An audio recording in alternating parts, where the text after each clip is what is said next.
It's that time. It's the hottest division, the Wild Wild West, the NFC West. Welcome to the NFC West Huddle. I'm Keyshawn Ward, and man, so much things going on in these past couple of weeks. But man, Thursday night football between the Seattle Seahawks and Los Angeles Rams. We got to get right into that. But first, let's introduce some of our experts in the division, starting with Ethan Reynolds down in Seattle and Gerard Marcarell in Los Angeles. Guys, I'll let you guys take the floor, but we got to start off with the winner, Ethan. How are you guys able to pull that out? And was there any doubt in Sam Darnold that he'll be able to get it done? Oh, never a doubt. There was never a single doubt throughout the entire night. No, Keyshawn, I'm still at a loss. I'm still processing what we saw last night. I am still in shock, in utter disbelief. To be quite honest, the Seahawks were 0-172 when trailing by 15 or more points in the fourth quarter until last night. And I'm sure Gerard has the stat from the other way around, but the Rams had never lost. That game went on the other side of the coin by bleeding by 15 or more points in the fourth quarter. The Hawks were dead, buried, gone. Sam Darnold threw his second interception of the game with just under 10 minutes left in the game, down by 16. Friends were texting me. They turned the game off. They were annoyed. They were really upset. Some fans started heading for the exits. The Rams had a win probability at 98.8% in that moment. But this team, and specifically Sam Darnold, never quit, even with Rams players laughing at them on the field and acting like the game was over. Let's think about all the things that had to go right for the Seahawks to come back and win this game. And sorry, I'm going to get in a bit of a soapbox here. You have Rashid Shaheed finally getting his hands on the ball after the Rams were kicking away from him all night, letting the Seahawks start on the 35-yard line on every single kickoff, as opposed to just letting him have an opportunity on a kick return. He gets his hand on the ball, takes that punt, 58 yards back to the house to spark things and get the fans back into it, which was a humongous key to the game, in getting the Lumen Field fans back into the game. The defense comes up with 3 straight 3-and-outs after the red zone pick in the fourth, after getting dominated all game long. Then Sam Darnold, in his first throw since the pick in the fourth quarter, coming up big to hit A.J. Barner for the touchdown to bring it to within 2. And yes, Barner was wide open, but that is not an easy throw. Bootleg left, has to set his feet and then throw across his body, corner route to his right. Incredible throw from Darnold there in his first throw after the pick. Then the luckiest 2-point conversion in the history of NFL football, a backwards screen pass that is batted down. Zach Charbonnet picks it up to hand it back to the official. But in doing so, he ties the game, sends it to overtime. Luckily, the officials saw it and decided to go review it, because nobody in the press box sitting around me was thinking that. And then you've got Sam Darnold making the throw of his career, hanging in the pocket in overtime, knowing he's going to take an absolute lick, hitting Cooper Kupp on the sideline on a corner route, somehow keeps his feet in bounds. Gerard, I'm sure you were getting flashbacks to his time in L.A., him winning Offensive Player of the Year in 2021, and then Darnold obviously throwing the touchdown. Hits Eric Saubert, of all people, for the game-winning 2-point conversion. That was his third target all year. I mean, you cannot write a better script than that for the Seattle Seahawks. It's the craziest comeback I've seen since the Seahawks comeback in the 2014 NFC Championship game against the Packers. They were also down 16 in that game. Now the Hawks have sole possession of the division lead and the top seed in the NFC with just 2 games to go. It's truly unbelievable.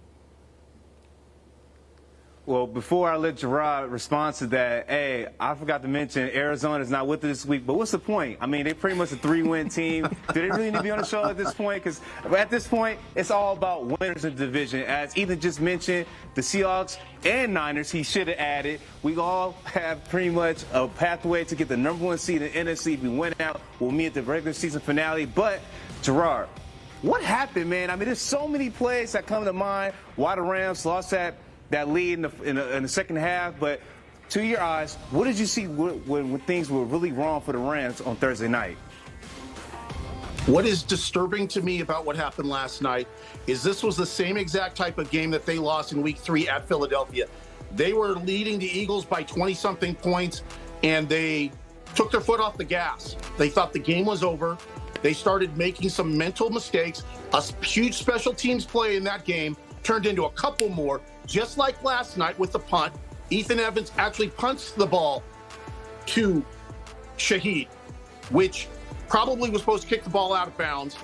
And then from there, you allow things to happen that probably normally wouldn't happen. We can talk about the 2-point conversion, as odd as it was. Let's face it, it was a terrible call. There was not enough to overturn it once it was called a deflected pass. But when you open the door and you don't seal the deal, you allow these things to happen. There were things that happened earlier in the game. The illegal man downfield cost the Rams a touchdown. They ended up settling for 3. There are a lot of things that played into how the game finished. But the bottom line on the whole thing is that the Rams didn't finish the game. I'm not trying to not give Sam Darnold and the Seahawks credit for hanging in there because they were in dire straits. But if the Rams had stayed locked in, arguably one more possession, the game would have been over. So they have no one to blame but themselves. Now, the consequences of that loss could end up being humongous. They could end up forfeiting now a chance to have a bye week in the postseason and play 2 home games. So their road gets much more difficult to get to Super Bowl 60 because now you could be looking at 3 straight games. Now, there's still football to be played. I'm not a believer that the Niners are going to win out. I still think the Seahawks could stumble one more time. But the Rams had it out there in front of them, and they let it slip away by not finishing the game. We did hear about that talk from former Ram Ernest Jones that Rams players were laughing at the Seahawks players with a 16-point lead. And to me, that's not staying locked in long enough to finish the game. So while Seattle, as Ethan nicely detailed, did a lot of things to make the comeback happen, for me, and I think for that Rams locker room, without a doubt, they know that they took their foot off the Seahawks' neck and they gave away another game. That's the 3rd game this year that they have given away. They should have beat the Niners the first time, too, at SoFi, if Kyron Williams doesn't fumble with inside a minute. They've had 4 losses this year. There's only 1 game where they really got beat. That was Carolina. So right now, today, they have no one to blame but themselves. And we'll see how it plays out from here. Yeah, Gerard. I mean, the special teams really stood out to me. I mean, that Shaheed punt return really took the momentum away from y'all, and that's when the Seahawks got back in the game. But enough about that game. We got to talk about the 49ers win this past Sunday against the Tennessee Titans, a 37-24 win, where Brock Purdy, he set the tone from start to finish. He was sensational, throwing for 23 for 30 for 295 yards passing with 3 touchdowns, also having 44 yards on the ground, even in a moment where he kind of taunted at a defender. His last name was Barton on the Titans. And it was so funny because that's not really Purdy's character, so that's why he apologized instantly to the linebacker, like, my bad, man, that's not even my type of thing I really do to defenders. But, hey, man, he's been great out there. And Juwan Jennings, he's making the most of his opportunities, becoming a true red zone target for the Niners this season. He had 2 touchdowns in this game. And then Eddie Pinheiro, man, the kicker, he was great as well. He kicked all 3 of his field goals. He was flawless in his performance. But there was cons in this game. The defense, they didn't have no sacks, no turnovers. And it's starting to get concerning because that's a 2-win Titans team. Yes, it's any given Sunday, but they should not allow someone like Tony Pollard having 100 yards on the ground. So the Niners got to really shore things up because they're going to be playing some tough teams coming up with the Indianapolis Colts coming on Monday, the Chicago Bears after that, and the regular season finale against the Seattle Seahawks. But until then, let's go ahead and preview some of the upcoming games. You guys won't be in action until the next following week, but I do believe you guys play the Falcons coming up on Monday night, Gerard. So what do you expect for the Rams to really turn things around going into Atlanta on Monday night? Long week heading into that game, Keyshawn. And this team has proven all year long that they bounce back. Sean McVay is not going to let what happened last night beat them next Sunday down in Atlanta. Of course, the Falcons don't have Michael Penix. They're missing other players, too. To me, this is about the Rams. This is a reset game. It is a chance to reset their dominance and go out and play 60 minutes, which I'm sure that is going to be the message that's going to be preached here on Woodland Hills this week, playing 60 minutes. There are so many episodes from that game last night as I drift back into that. In the final 10 minutes, after they picked off Sam Darnold for the second time, where the game should have been over. So I think the rallying cry this week in Woodland Hills at the facility is going to be flush that game. It's over with. I'm sure they've already done it. But it's got to be 60 minutes in every aspect, offense, defense, special teams. When the Rams do that, they are the best team in the NFL, I believe, and I think they believe that too. But as we found out last night, if you take your foot off the opponent's neck and let them get some momentum, they got the 12th man involved. The 12th man was ready to go home. They were calling it a Seattle night last night. They were ready to go home, and the Rams let them back in it. I guarantee you next week in Atlanta, you will not see that. That will not happen. They will play the complete game. And like I said, there's a lot of football left, but it starts Sunday in Atlanta against Kirk Cousins, a non-playoff team. They should handle them easily, and that's what I would expect. Ethan, do you expect the Seahawks to keep things rolling down in Carolina against the Panthers? Yeah, first of all, Keyshawn, I have to say that's the first time I've ever heard you compliment a Niners kicker, going back to your answer. So congratulations. I know it's been a long road for you guys on that front. But, yeah, you know, the Seahawks have everything in front of them. But it's not going to be easy. So, you know, to finish the year, the Hawks have 2 straight road games. First at the Panthers, who upset the Rams. You heard Gerard talk about it just a couple of weeks ago. So, you know, they have that pedigree of play in them. Then they followed that up with a loss to one of the worst teams in the league in the Saints. So who knows which Carolina team is going to show up next Sunday. And then after that, it's the big one. And you need to make sure that you don't overlook this Carolina Panthers team looking ahead to the end of the year matchup in Santa Clara against the 49ers. And with the Hawks losing to San Francisco in week 1, that game could be for the NFC West title if both teams take care of business leading up to that game.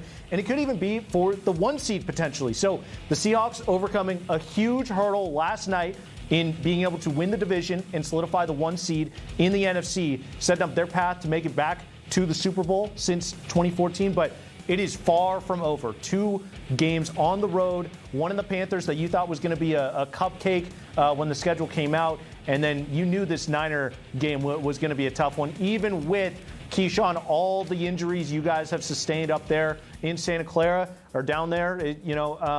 It's going to be a tough one. It's going to be a battle. It always is between those 2 NFC West squads. All right, y'all, we're going to take a quick break, and after we're going to talk about who needs home field advantage the most between the three of the teams in the NFC West. Stay tuned.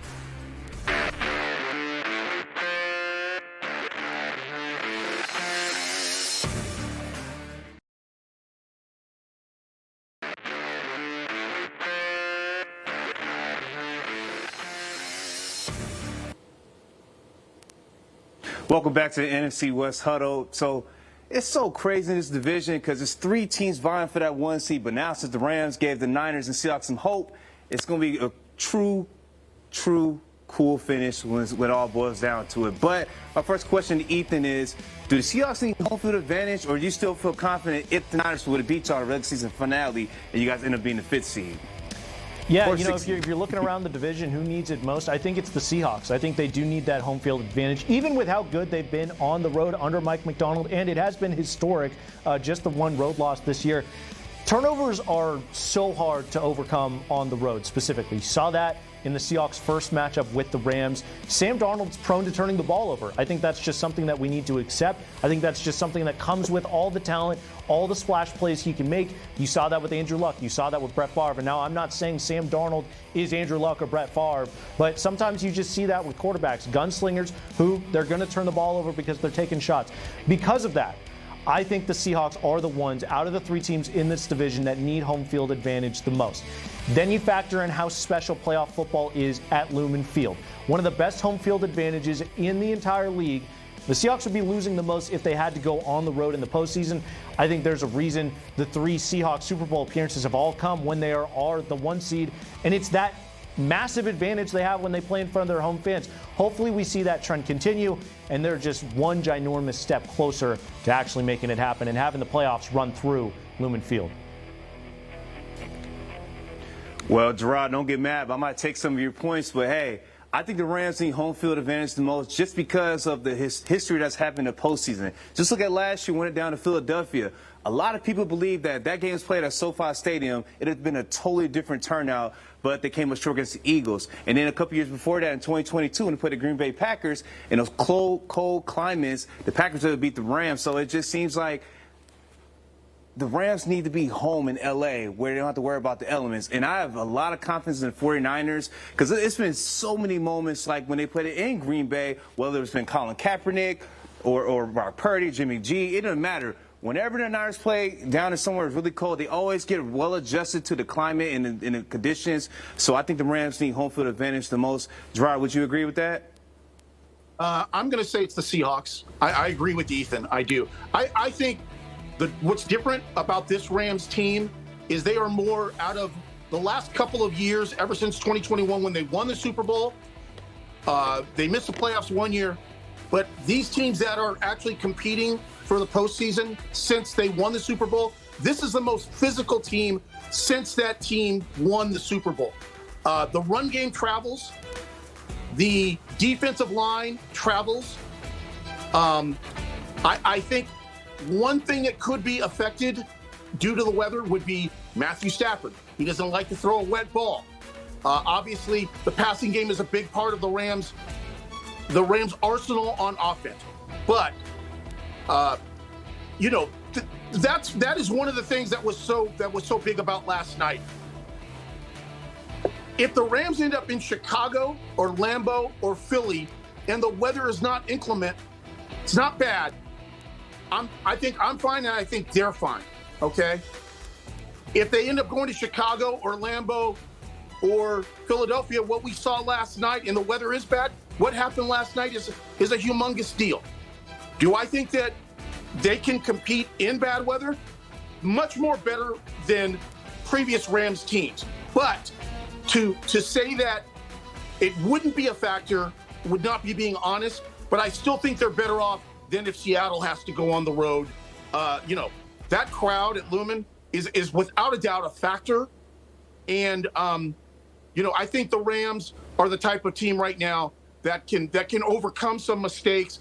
But again, it all comes to playing their football game and not allowing outside things to play a role in the outcome of the game, which is what we've seen in pretty much every game they've lost this year. So do I think they can win on the road in the postseason? I do. I think Seattle needs it more than the Rams because I'm a believer in the Rams' run game, as we saw last night, which is what you're going to have to do if you're going to play on and win on the road in bad weather. So I think it's the Seahawks, but the Rams aren't far behind. I'll give you that. They're not far behind in needing it. Well, Ethan, I know you don't cover the Cardinals, but I got to just include them in this show in some type of aspect. Do you think that the Cardinals need to do the complete reset from Jonathan Gannon and Kyler Murray, or do you think one of them should come back and get one more chance next season? Yeah, it's a good question. I was a big believer in Jonathan Gannon heading into the season, and Kyler Murray for that matter. I mean, you can check the tape on offseason episodes of this show, but it obviously hasn't worked out. I think they need to hit the reset button on Kyler Murray. I think Kyler Murray still has some good football left in him. I just don't think it'll be in Arizona. I think he needs a change of scenery, similar to a Daniel Jones, similar to a Sam Darnold. I think he needs sort of a renaissance and sort of a fresh set. Jonathan Gannon, I don't know. I'm not close enough to that team to be able to tell. There's a lot of cheesy clips of him online. That's all I can go off of. Has he lost the locker room? This team I felt like was supposed to be a lot better than they are, so I feel like you could easily hit the reset button there as well. Well, we're going to take a quick break. After this break, we're going to talk about which of the players we think on our respective roster will make on the 2026 Pro Bowl roster. Stay tuned.